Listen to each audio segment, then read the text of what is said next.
কুড়িগ্রাম দেশের উত্তরাঞ্চলের এই জেলাকে বলা হয় প্রাকৃতিক সম্পদের আবাসস্থল। কুড়িগ্রামের কয়লা, প্রাকৃতিক গ্যাস এবং কাঠ দেশের জ্বালানি খাতে গুরুত্বপূর্ণ অবদান রাখছে।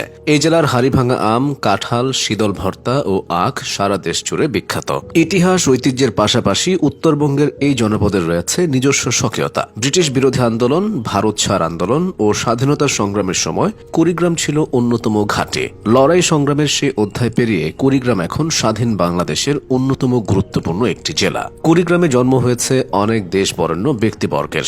সাহিত্যিক সৈয়দ শামসুল হক, বীর প্রতীক তারামন বিবি, শহীদ বুদ্ধিজীবী রমণীকান্ত নন্দী ও ভাওয়াইয়া সঙ্গীত শিল্পী কসিমউদ্দিন সহ অসংখ্য গুণী মানুষের পদচারণায় ধন্য হয়েছে কুড়িগ্রামের মাটি। এই জেলায় রয়েছে অনেক শিক্ষা প্রতিষ্ঠান ও ধর্মীয় স্থাপনা। কুড়িগ্রামে একটি বিশ্ববিদ্যালয়, 64টি কলেজ, 266টি উচ্চ বিদ্যালয় এবং সরকারি বেসরকারি মিলিয়ে হাজারের অধিক প্রাথমিক বিদ্যালয় আছে।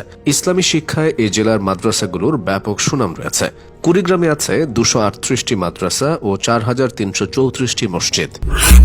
9টি উপজেলা নিয়ে গঠিত এই জেলার আয়তন 2245 বর্গ কিলোমিটার। উপজেলা ছাড়াও কুড়িগ্রামে রয়েছে 11টি থানা, 3টি পৌরসভা, 72টি ইউনিয়ন পরিষদ ও 1872টি গ্রাম। কুড়িগ্রামের প্রাচীন ও দর্শনীয় স্থানগুলোর মধ্যে অন্যতম হল চান্দামারি ও শাহী মসজিদ, চণ্ডী ও দোলমঞ্চ মন্দির, সিন্দুরমতি দিঘি, চিলমারি বন্দর, বঙ্গ সোনাহাট ও ধরলা ব্রিজ এবং শিশু পার্ক সহ ছোট বড় নদ নদী। অতি প্রাচীন জনপদ হওয়ায় কুড়িগ্রামকে প্রাগৈতিহাসিক ও আদিম সভ্যতার লীলাভূমিও বলা হয়। এ অঞ্চলের ব্রহ্মপুত্র তিস্তা উপত্যকায় আদিম মানুষের প্রথম আবির্ভাব ঘটেছিল। নিগ্রো, অস্ট্রিক ও দ্রাবিড় মঙ্গোলীয় জনগোষ্ঠীর মিলিত রক্তধারায় গড়ে উঠেছে এখানকার প্রাচীন সভ্যতা, যা অনার্য সভ্যতা বলে সর্বজন স্বীকৃত। যুগে যুগে এ অঞ্চল শাসন করেছেন খেন বংশের রাজারা, মোঘলরা ও British East India Company. British আমলে 1875 সালের 22 এপ্রিল 8টি থানা নিয়ে কুড়িগ্রাম মহকুমার জন্ম হয়। এর শতাধিক বছর পর স্বাধীন বাংলাদেশে 1984 সালের 1 ফেব্রুয়ারি কুড়িগ্রাম জেলা আত্মপ্রকাশ করে। কুড়িগ্রাম জেলার নামকরণ কিভাবে হয়েছিল তার সঠিক কোনো ধারণা পাওয়া যায় না। অনেকে মনে করেন গণনা সংখ্যা 20 থেকে কুড়িগ্রাম হয়েছে। কারো মতে এই জেলায় 20টি কলু পরিবারের আদি বাসিন্দা ছিল, তাই এর নাম কুড়িগ্রাম। রংপুর বিভাগের অন্তর্ভুক্ত এই জেলার উত্তরে লালমনিরহাট ও পশ্চিমবঙ্গের কোচবিহার, দক্ষিণে গাইবান্ধা, পূর্বে ভারতের মেঘালয় রাজ্যের ধুবড়ী এবং পশ্চিমে লালমনিরহাট ও রংপুর জেলা অবস্থিত। আনন্দ বিনোদনে মিশে থাকা এ জেলার মানুষ গড়ে তুলেছে কসিমউদ্দিন ভাওয়াইয়া সাংস্কৃতিক পরিষদ, আব্বাসউদ্দিন সঙ্গীত একাডেমি, জেলা ভাওয়াইয়া একাডেমি সহ অসংখ্য সাংস্কৃতিক সংগঠন।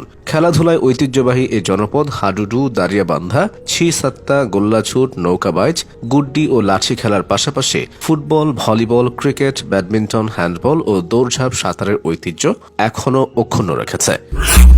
স্বাধীনতার পরে কুড়িগ্রামে বসত কাশেম গোল্ড কাপের আসর। খেলাধুলায় সেই মধুর স্মৃতির সাক্ষী হয়ে আজও দাঁড়িয়ে আছে গওহর পার্ক মাঠ ও কুড়িগ্রাম স্টেডিয়াম। কিন্তু হারিয়ে গেছে ঐতিহ্যবাহী সতীশ পার্ক ও হাই স্কুলের মাঠ। তবে ঐতিহ্য, সংস্কৃতি ও বিনোদন সমৃদ্ধ কুড়িগ্রামের বিভিন্ন অঞ্চলে এখনও অনুষ্ঠিত হয় চিলমারির অষ্টমীর মেলা, সিঁদুরমতি মেলা, মাদাইখেলের মেলা সহ অসংখ্য আঞ্চলিক মেলা। এছাড়াও গড়ে উঠেছে কুড়িগ্রাম ন্যাশনাল থিয়েটার হল, বিনাপানি নাট্য মন্দির ও উলিপুর নাট্য মন্দির।